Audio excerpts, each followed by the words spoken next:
They messed with the wrong person. Sweet revenge served cold. The scent of freshly brewed coffee and expensive leather assaulted my nostrils the moment I stepped off the elevator onto the 27th floor.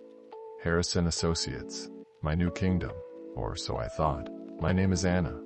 22, fresh out of Northwestern with a poli-sci degree, and convinced I was about to change the world, one perfectly filed document at a time.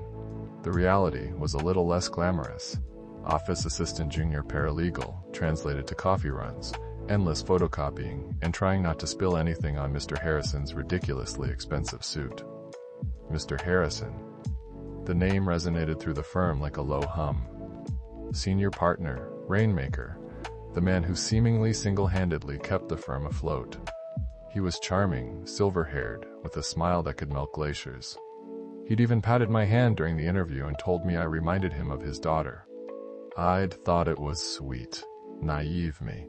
My immediate supervisor was Brenda. Brenda looked like she hadn't slept in a decade, and probably hadn't. Her desk was a mountain of files, coffee cups, and post-it notes, all teetering precariously. She gave me a cursory glance, pointed to a stack of documents taller than I was, and grunted, "File those." Alphabetical order. Don't screw it up. The first few months were a blur of learning legal jargon, mastering the intricacies of the office coffee machine, and trying to decipher Brenda's grunts. I was eager to learn, peppering Brenda with questions. She usually just sighed and said, "Figure it out yourself, kid. I don't have time to hold your hand." But slowly, I started to get the hang of it. I was meticulous, detail-oriented, and genuinely enjoyed organizing things. It was strangely satisfying to bring order to the chaos. Then I started noticing things. Little things at first, discrepancies in billing hours, missing signatures on documents, and then bigger things. Mrs. Davison. An elderly woman, frail and confused, who was a client of Mr. Harrison's. She was involved in a car accident and had a legitimate case. I saw Mr. Harrison in his office with her, his voice a soothing balm as he coaxed her into accepting a settlement that was insultingly low. He kept repeating, "It's the best we can do, Mrs. Davison. Trust me. It's a fair offer." She looked so lost, so vulnerable. Something in me snapped. It felt wrong. Terribly wrong. I started paying closer attention to Mr. Harrison's cases, particularly the ones involving elderly or vulnerable clients. I spent my lunch breaks poring over documents, comparing dates and cross-referencing information. The more I dug, the more uneasy I felt. There were patterns. A pattern of undervaluing claims, of pressuring clients to settle quickly, of questionable fees and expenses. One evening after everyone had left, I stayed late to scan some documents. I knew it was a risk, but I needed to have copies, just in case. My heart hammered against my ribs with every click of the scanner. That's when I met David. He was a young lawyer, fresh out of law school, idealistic and earnest. He was working late, buried in paperwork. He saw me and offered a weary smile. "Long day?" he asked. "You have no idea," I replied, maybe a little too forcefully. I hesitated, then decided to confide in him. I told him about my concerns regarding Mr. Harrison's handling of cases, about Mrs. Davison, about the discrepancies I'd found. David listened intently, his brow furrowed. "This is serious, Anna," he said finally. "If what you're saying is true, I know," I replied, my voice barely a whisper. "But what can I do? I'm just an office assistant." "Don't underestimate yourself," he said. "You've already done more than most people would. Just be careful. Mr. Harrison is powerful, and he doesn't like being questioned." David became my confidant, my ally. He helped me navigate the complexities of the legal system, offering advice and guidance. He cautioned me against making any rash decisions and stressed the importance of gathering solid evidence. Meanwhile, Brenda's hostility towards me intensified. She'd catch me looking at files, make snide remarks about my curiosity, and generally make my life miserable. "You spend too much time poking around where you don't belong, Anna," she warned me one day, her voice tight with anger. "You need to learn your place. Some things are best left alone." I knew she was protecting Mr. Harrison, but I couldn't understand why. Was she complicit, or just afraid of losing her job? I decided to confront Mr. Harrison directly. I knew it was a gamble, but I felt I had no other choice. I waited until he was alone in his office, then knocked tentatively on the door. He looked up, his smile surprisingly warm. "Anna, come in," he said, gesturing me to a seat. "What can I do for you?"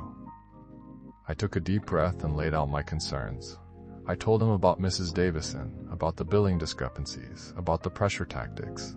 His smile slowly faded. His eyes hardened. "Anna," he said, his voice dangerously calm.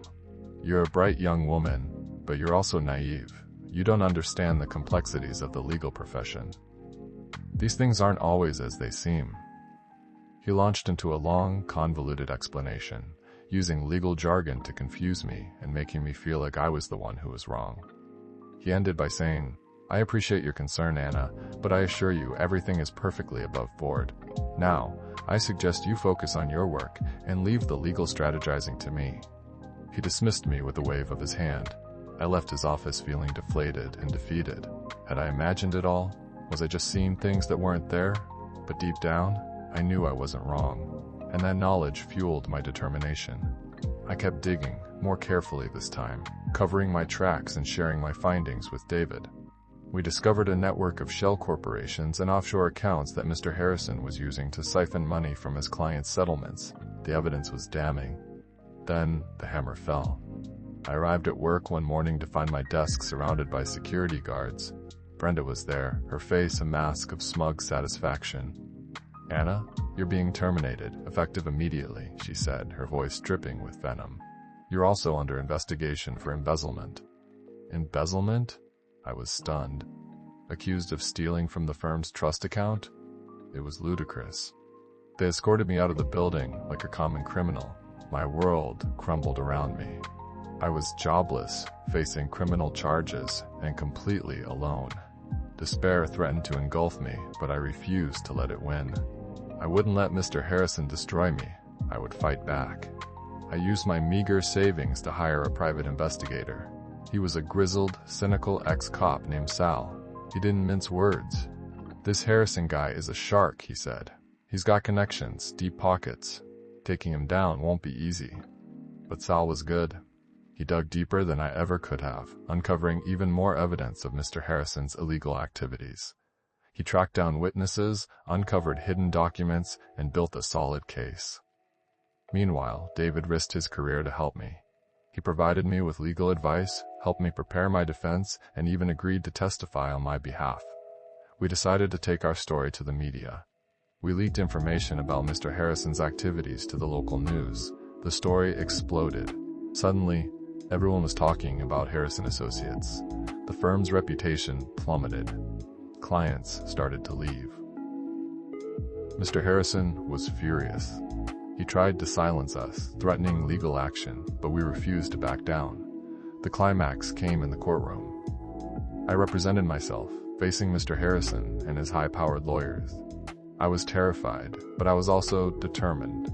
I presented my evidence, meticulously laying out the case against Mr. Harrison. David testified, bravely confirming my allegations.